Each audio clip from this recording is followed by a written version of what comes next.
ઉનાળામાં વેકેશનમાં બધાએ ફરવા જવાનું પ્લાન તો બનાવી લીધું ને, તો આ વખત તમે વિઝિટ કરો અમારું માધવપુર ને માધવપુરનો મેળો. ને મેળા પાછળનું કારણ શું છે તમને ખબર છે? ભગવાન શ્રી કૃષ્ણ અને માતા રૂક્ષ્મણીજીના વિવાહ ક્યાં થાય? હાલો વાંધો નહીં, તમને નહીં ખબર હોય તો તમે એક તમારું ફોલો આપી દો ને હા, આ વિડીયોમાં હાલો તમને કહી જ દઉં.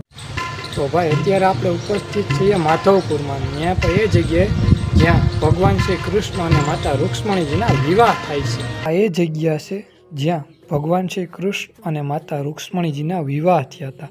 અને આ જગ્યા આવેલી છે માધવપુર વનમાં.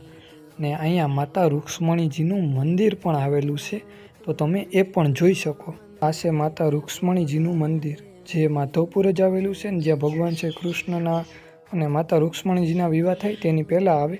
ને આ માધવપુર પાર્ક છે, તમે ક્યારેક અહીંયા બેસજો, તમને મજા આવશે. એકદમ શાંત વાતાવરણ હોય ને અહીંથી સામેથી તમને મંદિરના પણ દર્શન થઈ જાય છે.